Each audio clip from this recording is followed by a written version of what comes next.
Sampai saat ini kebijakan kenaikan gaji belum bisa dipastikan. Ya. Rencana kebijakan ada dalam lampiran Perpres 79/2025 sebagai pemutahiran rencana kerja pada 30 Juni 2025. Ya. Pengalaman menunjukkan bahwa ada rencana-rencana kebijakan yang tercantum dalam RKP tapi tidak atau belum bisa dilaksanakan di tahun bersangkutan. Misalnya cukai minuman berpemanis dalam kemasan, pajak karbon, dan lain-lain.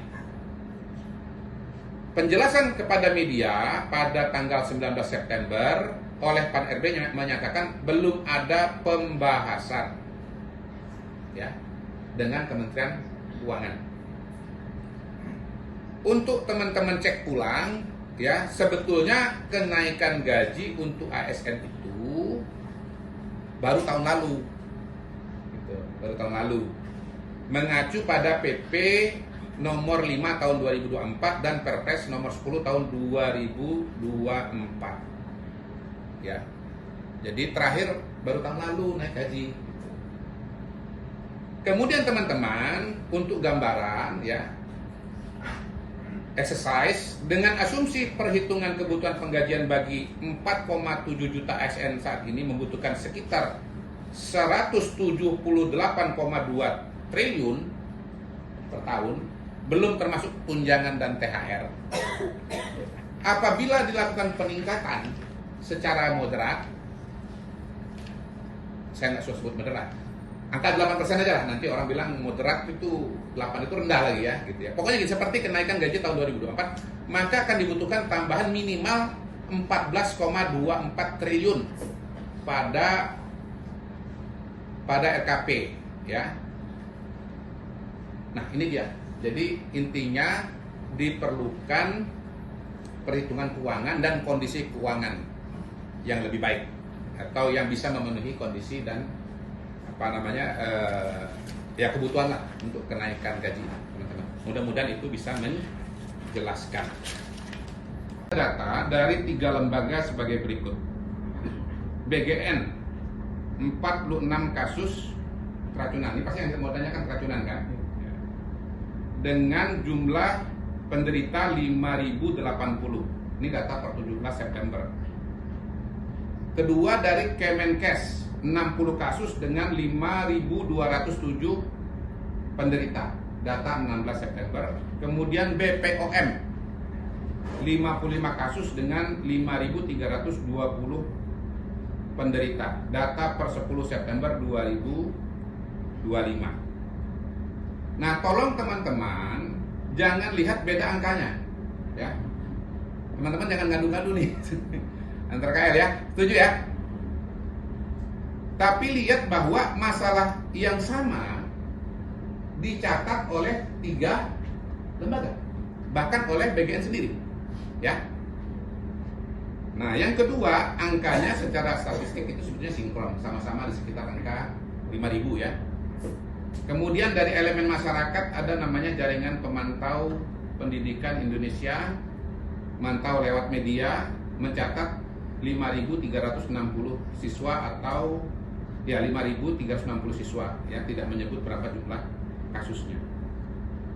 Berdasarkan asesmen BPOM, nanti follow up-nya kalau mau lebih detail tolong kontak BPOM.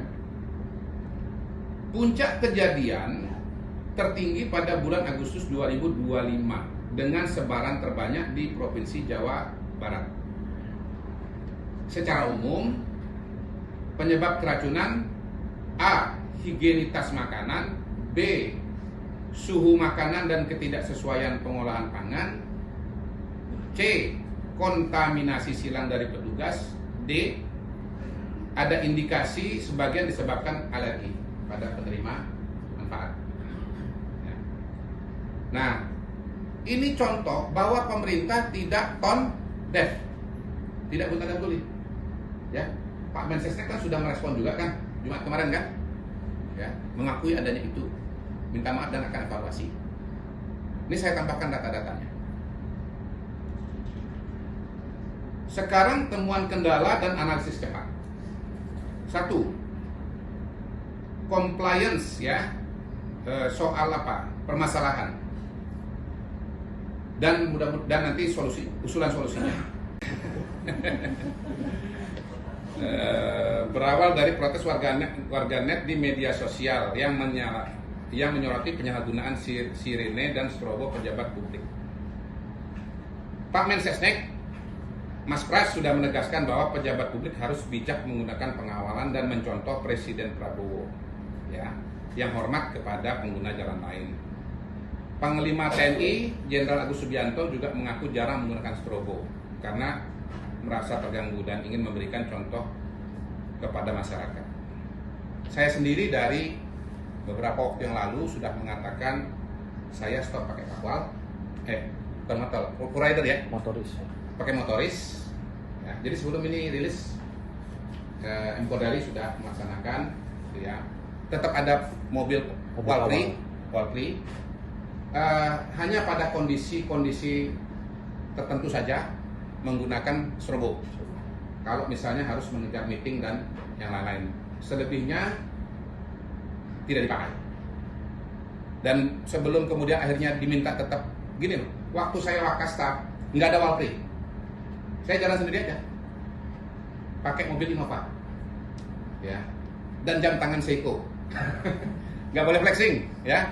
Jadi pejabat publik itu masyarakat taunya maunya nggak boleh mewah-mewah, karena anggarannya dari uang negara dari pajak rakyat. IKN ibu kota politik, ya ini juga ada di itu ya, Perpres 79 itu ya, betul ya teman-teman ya. Sama nih, Perpres yang sama, pemutakhiran rencana kerja 2025 30 Juni 2025. Oke, jadi begini, pertanyaannya apa ini sebetulnya IKN ibu kota politik ini?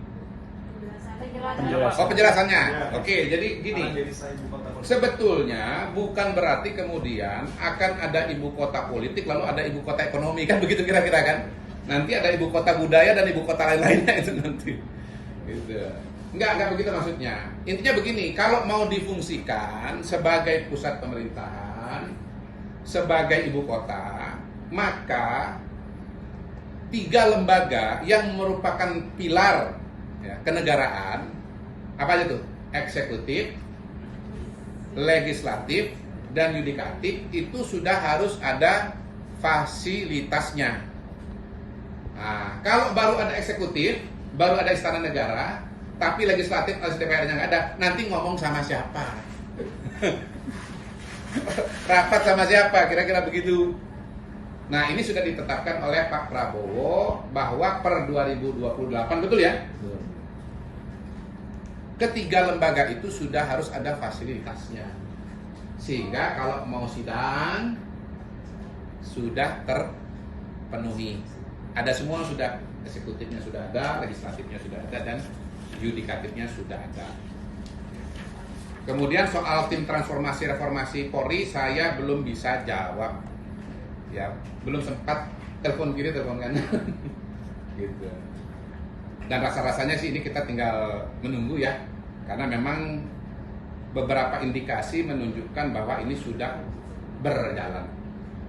Misalnya Kapolri resmi membentuk tim transformasi reformasi Polri yang anggotanya itu beberapa puluh perwira.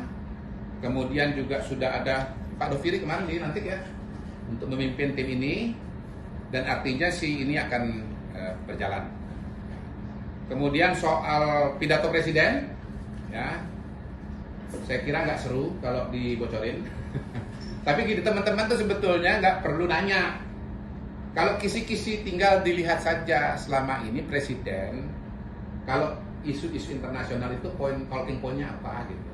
Coba apa coba? Satu apa? Hah? Apa? Coba yang kencang. Nah, terus? Suasana pangan. Terus? Ya udah itu aja yang diliput pernyataan itu. Udah bisa nebak kan? Gitu nggak seru lagi kalau dibocorin dari sekarang. Gerakan Stop